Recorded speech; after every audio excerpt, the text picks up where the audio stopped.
All right. Welcome back to No Filter MMA. This is your boy BJ back with another post-fight video. I know I'm a couple of days late, but it is what it is. I'd rather be a couple of days late than never do one at all. All right. Leah Mccourt versus Cat Zingano, guys. You know, what a fight. You know what I'm saying? What a high-level fight. Listen, one thing that you can guarantee that you're going to get, especially this fight kind of changed my narrative slightly about Leah Mccourt, because I'm thinking, from what I've seen, there really isn't anything before this fight. There really wasn't anything spectacular that Leah Mccourt really did. I understand that Leah Mccourt is a grappler, you know what I'm saying, but there was nothing really in her previous fights. From what I've seen, there's nothing really spectacular that, like, even her grappling didn't even look that spectacular. You know what I'm saying? So, you know, but now I know, you know, from watching this fight, you know what I'm saying, I thought that I did not expect Leah Mccourt to give Cat as much trouble in those body lock positions and in those scramble positions and on the ground and against the cage as she did. She gave Cat Zingano a lot of problems. You know what I'm saying? She gave Cat a lot of problems, and a lot of it was due, you know, Leah got a little bit of dog in her. I got to give her just a little bit of dog. You know what I'm saying? Like, Leah Mccourt may not be as technically well-rounded and as technically sound in some spots as some of these other fighters or some of these other veterans, like Arlene Blinko, like Cat Zingano, like some of the other featherweights, you know what I'm saying? But when Leah Mccourt gets you to the ground, guys, and when Leah Mccourt gets you up against that cage, she knows what she's doing there. You know, she knows exactly what she's doing in those positions. You know what I'm saying? And also, she can inflict some damage. Like, I really seen Leah Mccourt inflict some damage on Cat in this fight. You know what I'm saying? When she had Cat on the ground, I think it was round 2, and she was dropping that ground and pound, like, you know, I was like, finally, I'm seeing Leah Mccourt do something. You know what I'm saying? Like, I'm finally seeing her do something. And as controversial as it is, I know my boy Combo Breaker 99 wants to score it as a knockdown. Cat kind of was on one foot. You know, she was going to kick Leah, and as soon as that one foot came up, Leah right down the pipe, boom, straight to the chin. Cat knocks Cat off balance. Cat goes down. You know what I'm saying? So, you know, I'm going to play devil's advocate here and say, you know what I'm saying, that straight, I think it was a straight right hand of Leah Mccourt, man. You know what I'm saying? Straight down the pipe, bing, right to the chin of Cat Zingano. You know what I'm saying? These are better things that I'm seeing from Leah Mccourt than what we've seen in previous fights. So, you know, my assessment of Leah Mccourt is that she has improved on some areas. You know what I'm saying? When Leah was more like positional, you know what I'm saying? She was more of like a position person. And when she got to that position, she would just hold that position. You know what I'm saying? Like, we need to see some damage from Leah Mccourt. You know what I'm saying? And in this fight, you started to see Leah, when she got into those advantageous positions on the ground against Cat and even up against the cage, Leah started to throw strikes. She started to throw knees. She started to throw elbows.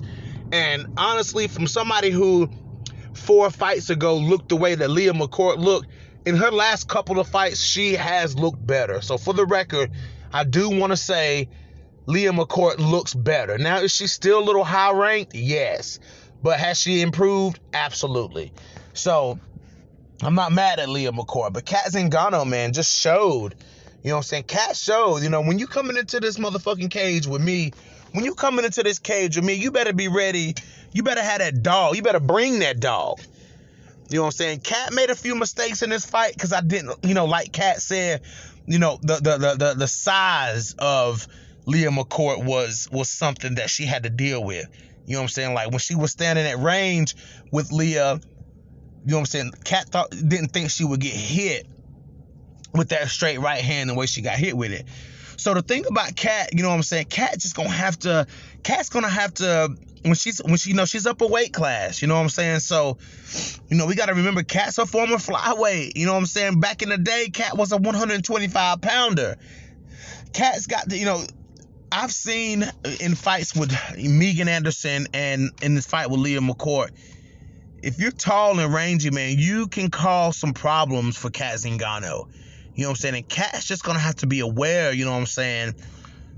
You know, there's not very many girls that size at 145 pounds, you know what I'm saying? So her having to deal with somebody that tall and that long is gonna be few and far between.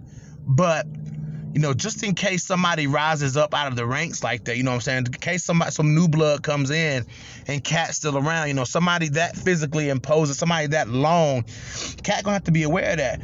But I did know that you know, going into this fight, I just knew Cat was just gonna be much more explosive than Leah, much more athletic and much more explosive than Leah Mccourt.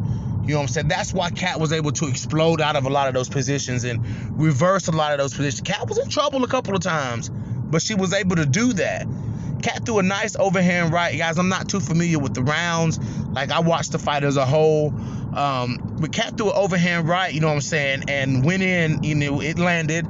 And she went in for the body lock, man, and Leah Mccourt was able to reverse that. And she did that a couple of times. You know what I'm saying? Because Cat used to, you know, once Cat get that body lock on you, you're going for a ride. Like, Cat's gonna take you down. You know what I'm saying? And Leah Mccourt was able to use her size, man. Was able to use her size to counter some of those throws and stuff that Cat Zingano does, man. You know, and to me, you know, and a lot of people saying, "Oh, Cat should retire." Man, Cat ain't lost a step, if you ask me. Cat ain't lost a step. When Cat was out there and she was Cat Zingano, I'm still seeing the same Cat Zingano. So I just want to make that point. But also, man, you know, the difference between Leah Mccourt and Cat Zingano is Cat Zingano got that motherfucking kill switch. And in that third round, man, when Leah fucked around and let Cat get up, and Cat threw that knee, and that knee went all the way up to Leah Mccourt's face, there was the blood. Cat bought the blood, you know what I'm saying? And Leah Mccourt started raining all over the cage. You know what I'm saying? And I think that, you know, in a close fight like this, that's what you have to do. You got to do stuff like that to sway the judges and be like, yo, you know what I'm saying? I worked my ass off for that damage. You know what I'm saying? And Cat worked for that damage, and Cat got that damage. You know what I'm saying? And Leah Mccourt was busted up. But even after that, though, this is the thing that impressed me about Leah Mccourt. Even after that, she was still in it. You know what I'm saying? Leah Mccourt was still in it, and she was still fighting. She fought all the way to the bell. You know what I'm saying? So I gotta give, you know, Leah her props there. But Cat Zingano, man, just a little bit too squirrely. You know what I'm saying? A little too squirrely, a little too explosive, and a little too athletic for Leah Mccourt to really keep up with, and, you know, as the rounds went on. You know what I'm saying? So at this point, you know what I'm saying, it's time, you know, who know, you know, everybody's so quick to say Cat Zingano doesn't want to fight Chris Cyborg, you know what I'm saying? But according to Cat, man, you know what I'm saying, in the first talks of this fight, she said that this fight was supposed to have been for a vacant title. So if there's any mention of a vacant title when you already have a champ in that division, I smell bad contract negotiations. That's what I smell. It smelled like somebody don't want to resign, or somebody the promotion ain't wanting to resign somebody. If that's even been in talks, because the champ has been boxing. The champ has been boxing. The champ has been elsewhere. You know what I'm saying? So why hold up the contenders? It's not the contenders' fault she decided to go out and fight boxing.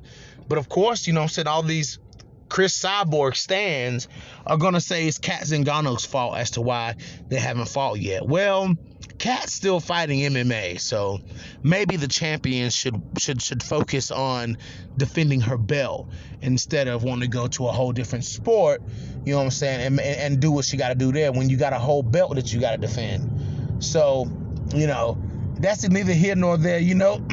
Everybody's going to blame Cat Zingano for it, so might as well get used to it. It's never Chris Cyborg or Valentina Shevchenko's fault. Nothing is ever their fault. That seems to be the trend. Nothing is ever their fault. But anyways, guys, let me know how you feel. This is your boy BJ back from No Filter MMA. Drop those comments in the comment section. Hit that like, hit that dislike, and if you guys haven't already, hit that subscribe button. And your boy is out.